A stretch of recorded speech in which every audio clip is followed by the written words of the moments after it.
오늘 우리는 잠언의 이제 마지막 장, 마지막 구절들에 닿았습니다. 30절, 31절 말씀 저희가 함께 읽었습니다. 이제 잠언의 마지막을 정리하면서 잠시 구조적인 부분, 그러니까 스트럭처에 대해서 우리 잠깐 살펴보도록 하겠습니다. 우리 31장 10절부터 오늘 함께 읽은 이 말씀은요, 31장 10절부터 시작되는 현숙한 여인이란 어떤 여인인가 라는 결론을 내려주고 있는 말씀이죠.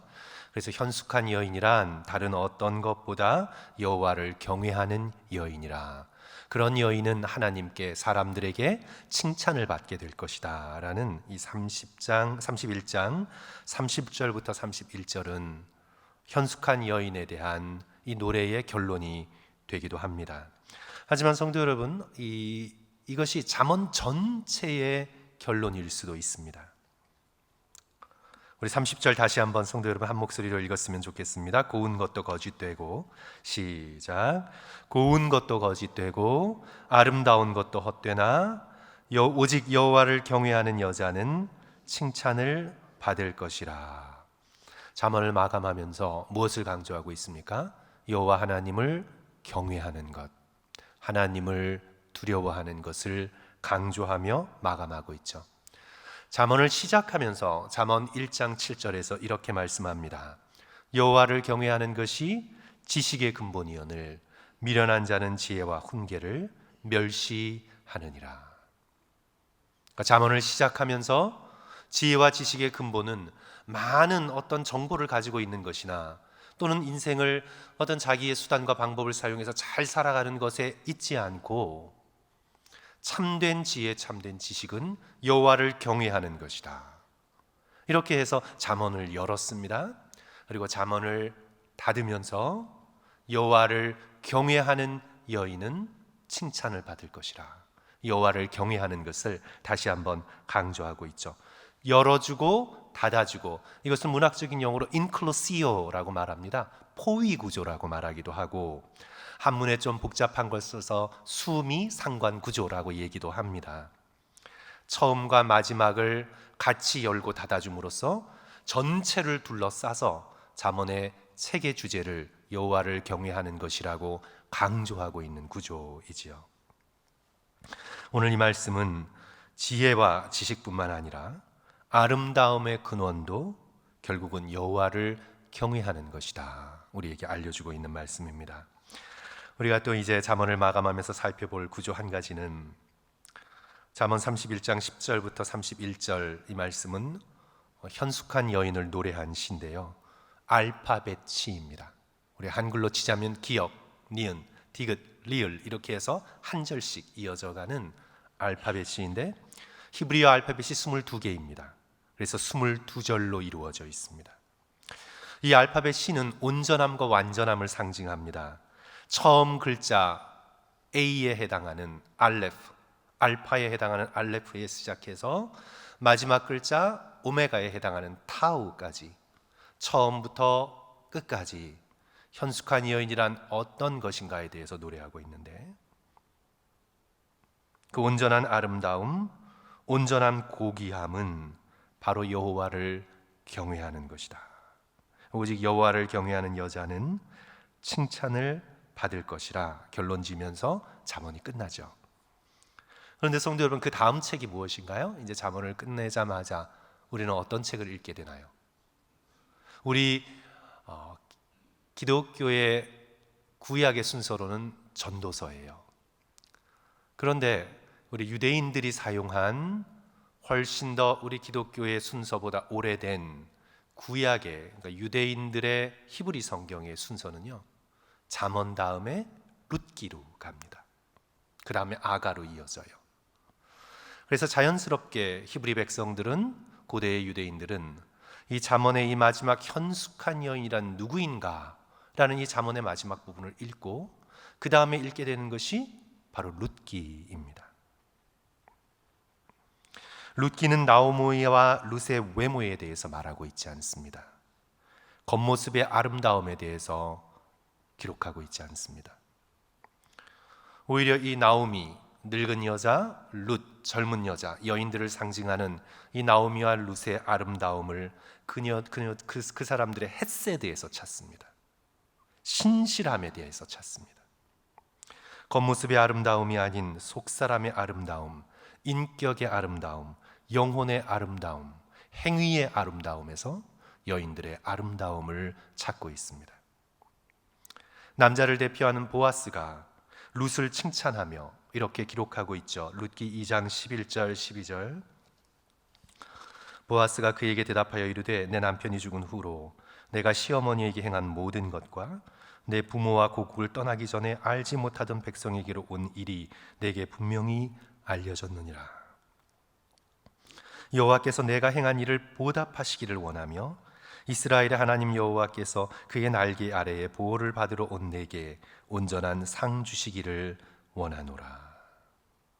하나님을 경외하기에 어려운 처지에 놓인 시어머니 나오미를 떠나지 않고 봉양한 룻에게 그 신실함에 진정한 보상이 있기를, 여호와께서 진정으로 내면이 아름다운 룻을 칭찬해주고 보상해주기를 축복하고 있죠.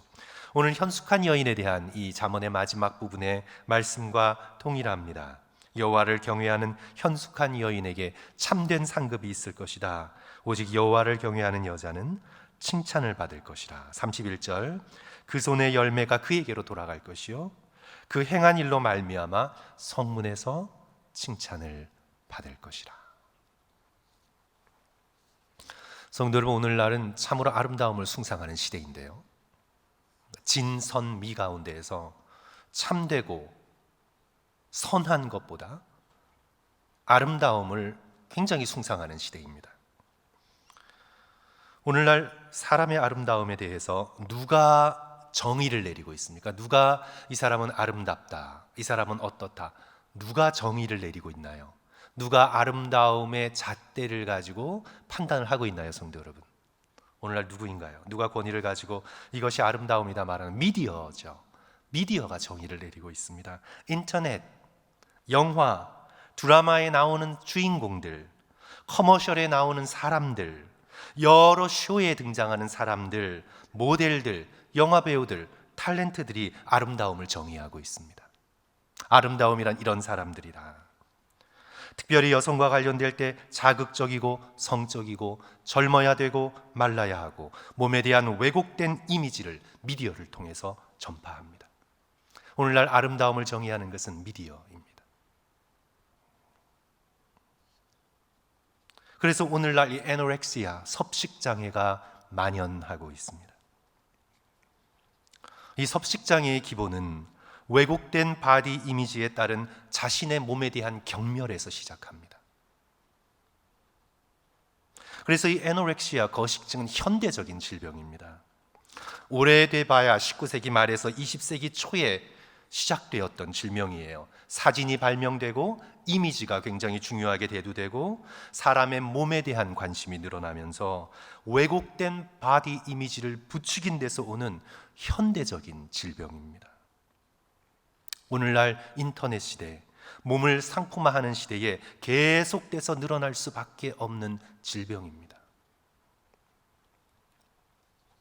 이러한 왜곡된 아름다움을 퍼뜨리는 이 시대의 한복판에서 성도 여러분, 우리는 무엇을 진정한 아름다움이라고 봐야 할까요? 참된 아름다움은 어디서 나오는 것일까요? 우선 우리가 꼭 명심해야 할 것은 겉모습의 아름다움에 많은 가치를 두지 않는 것입니다. 오늘 30절 말씀 다시 봅니다. 고운 것도 어떻게 된다고요? 거짓되다. 그렇죠? 고운 것도 deceitful, 거짓되다. 여기서 이제 고운 것이라고 말할 때 아마 젊음이 가져다 준 고운 것 의미일 수도 있고 겉모습의 고운 것이라는 의미일 수도 있습니다. 한마디로 겉모습이 곱고 아름답다는 것은 거짓되다, 속인다라는 얘기죠. 성도 여러분, 겉모습의 아름다움에 우리는 쉽게 속습니다. 성경에서 멀리 갈 필요도 없이 잠언 7장에 등장하는 음녀의 모습을 보면 우리는 얼마나 겉모습에 속기가 쉬운지를 깨닫게 됩니다.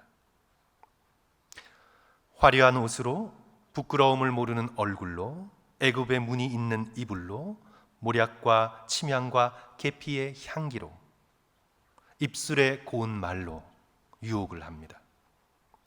그 겉모습에 속아 젊은이들이 줄줄이 넘어갑니다. 그들을 바라보며 잠언의 기자는 7장 22절, 23절에서 이렇게 기록하고 있습니다. 젊은이가 곧 그를 따랐으니 소가 도수장으로 가는 것 같고 미련한 자가 벌을 받으려고 쇠사슬에 매이러 가는 것과 같도다. 필경은 화살이 그 간을 뚫게 되리라. 새가 빨리 그물로 들어가되 그의 생명을 잃어버릴 줄을 알지 못함과 같음이니라. 겉모습이 곱다고 내면이 선하고 좋은 것은 결코 아닙니다. 그래서 믿음의 백성들은 겉모습에 속으면 안 됩니다. 그렇다고 성경이, 성도 여러분, 또 반대로 가서 겉모습이 아름다운 건 다 거짓되고 나쁘다 이렇게 말하고 있는 것도 아니에요. 또 현숙한 여인은 무조건 겉모습이 곱지 않아야 된다 이렇게 말하고 있는 것도 아니에요. 그런 기준을 제시하는 것이 아니라 인간은 겉모습으로 평가를 하니까 겉모습의 아름다움에 속지 말라. 우리 영어 속담도 Beauty is only skin deep 이라는 표현이 있죠. 아름다움은 그저 피부의 겉모습뿐입니다. 그 안에 담긴 컨텐츠, 그 안에 담긴 그 사람의 정신, 그 안에 담긴 그 사람의 인격, 그 안에 담긴 그 사람의 마음, 그것이 그 사람의 정체라는 것이죠. 계속해서 오늘 말씀은 고운 것도 거짓되고, 아름다운 것도 어때요? 헛되다. 아름다운 것도 헛되다. 히브리어로 헤벨이라는 단어가 쓰였습니다. 전도서에서 헛되고 헛되고 헛되며 헛되니 그것을 표현할 때 썼던 히브리어와 동일한 말입니다. 입김을 후 하고 불면 추운 날 잠시 보이다가 사라지는 것이라. 겉모습의 아름다움은 그렇게 헛된 것이라. 야고보서 4장 14절에서 인생 전체를 가리켜서 잠깐 보이다가 없어지는 안개라고 비유했습니다. 인생 전체가 안개인데 그 가운데서의 육체적인 아름다움의 시기는 얼마나 될까요? 성도 여러분, 오늘날 90, 100까지로 볼 때 젊을 때의 아름다움의 시기는 얼마나 될까요? 20대에서 젊음의 기운이 남아있을 40대 정도까지? 기껏해야 30년? 헛됩니다. 헤벨, 헛된 것입니다. 인생 전체가 안개와 같고 잠깐 피다 사라지는 들불과 같은데 그 중에서의 잠깐의 젊은 기운을 보이는 겉모습의 아름다움에 집착하는 것은 헛된 것입니다. 그래야 사도 바울은 참된 아름다움을 어디에서 찾으라고 권고하냐면 디모데전서 2장 9절 말씀인데요. 또 이와 같이 여자들도 단정하게 옷을 입으며 소박함과 정절로서 자기를 단정하고 따은 머리와 금이나 진주나 값진 옷으로 하지 말고 10절 오직 선행으로 하기를 원하노라. 이것이 하나님을 경외한다 하는 자들에게 마땅한 것이니라. 이 말씀이 전제하고 있는 것은 참된 아름다움은 겉모습의 치장에 있는 것이 아니라 단정함과 소박함으로 드러나는 선행을 행하려 하는 마음, 하나님을 진실로 사랑하는 마음에서 참된 아름다움이 나온다는 것을 우리에게 보여주고 있습니다. 그렇습니다. 성도 여러분, 참된 아름다움은 여호와를 경외하는 것에서 나옵니다. 지혜와 지식의 근원뿐만 아니라 여호와를 경외하는 것은 아름다움의 근원입니다. 오늘 우리는 예수 그리스도의 이 말씀을 지킬 때 정말 아름다워집니다. 어떤 말씀입니까?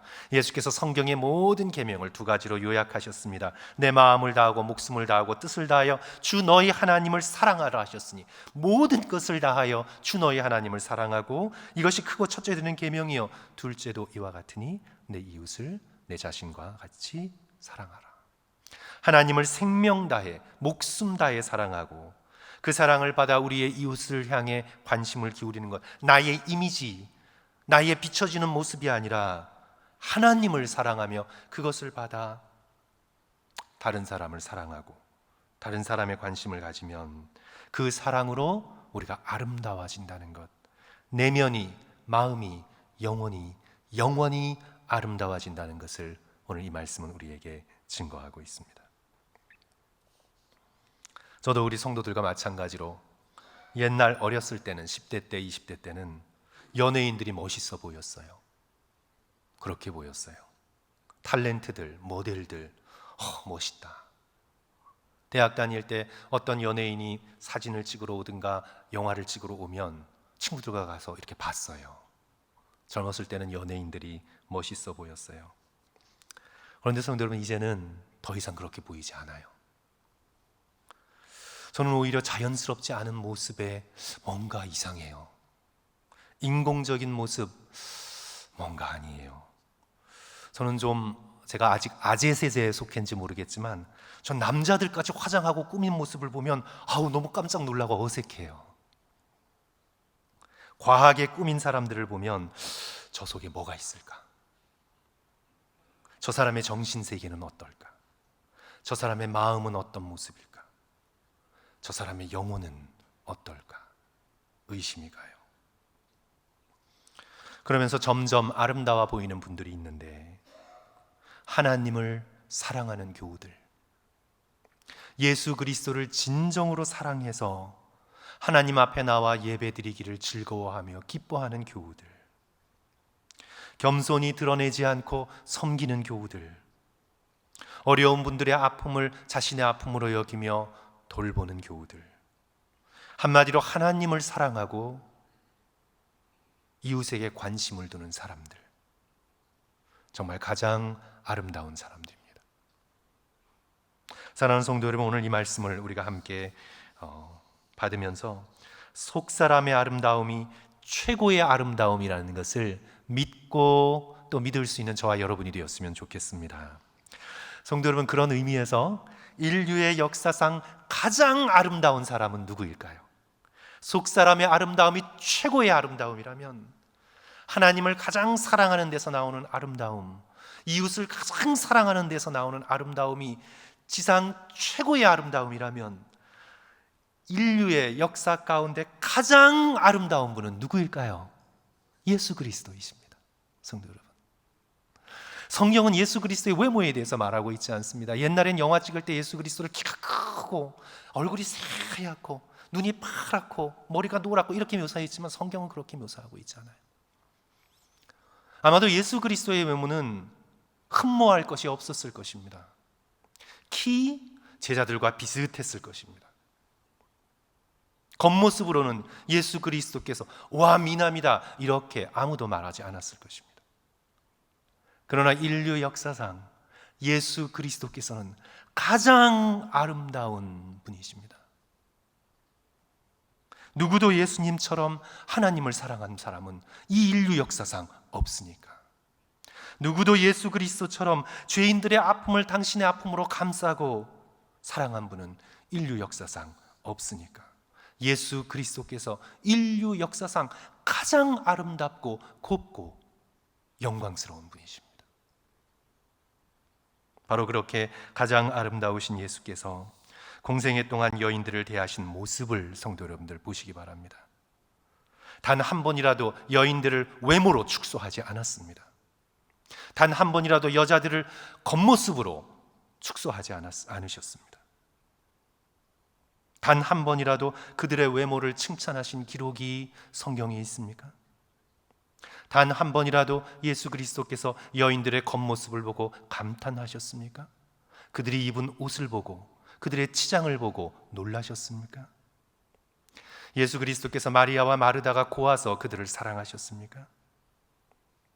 복음서에 많은 여인들을 만난 이야기가 기록되어 있습니다. 우리가 살펴본 수가성 우물가의 여인에서부터 막달라 마리아, 가늠하다 잡힌 여인, 향유를 부은 여인, 수로보니게 여인, 마르다와 마리아, 예수님을 따르던 수많은 여인들, 예수님께서는 그 여인들의 겉모습에 주목하신 적이 단 한 번도 없으십니다. 오히려 예수 그리스도께서 여인들에게서 감탄하고 놀라셨던 점은 그들의 믿음입니다. 여자여, 내 믿음이 정말 크구나. 딸아, 내 믿음이 너를 구원하였도다. 여인의 헌신을 보고 놀라셨습니다. 향유를 부인 여인을 향해 그 여인에 대해 마가복음 14장 9절, 내가 진실로 너희에게 이르노니 온 천하에 어디서든지 복음이 전파되는 곳에는 이 여자가 행한 일도 말하여 그를 기억하리라. 그녀의 겉모습을 영원히 기억하리라. 그런 것이 아니라 그녀가 행한 이 아름다운 일로 그녀를 기억할 것이라. 예수님의 믿는 자의 아름다움, 헌신하는 자의 아름다움을 주목하고 있습니다. 그러므로 사랑하는 성도 여러분, 겉모습의 고운 것, 겉모습의 아름다움을 쫓는 것은 허무한 것입니다. 아무 보상이 없을 것입니다. 그러나 오늘 잠언 31장 31절 같이 성도 여러분 다 같이 마지막으로 읽으면서 저희들 오늘 말씀 마칠까요? 그 손의 열매가, 시작. 그 손의 열매가 그에게로 돌아갈 것이요 그 행한 일로 말미암아 성문에서 칭찬을 받으리라. 여호와를 경외하는 여인들의 결국의 모습을 보여주고 있습니다. 우리도 심령의 아름다움을 추구했으면 좋겠습니다. 우리 영혼의 아름다움을 추구했으면 좋겠습니다. 하나님을 더욱 사랑하고 이웃을 내 몸처럼 사랑함으로 가장 아름다우신 예수 그리스도를 닮은 바로 그 아름다움을 우리가 날이 갈수록 점점 키워갈 수 있는 저와 성도들 되시기를 주님의 이름으로 간절히 축원합니다. 우리 함께 기도하겠습니다.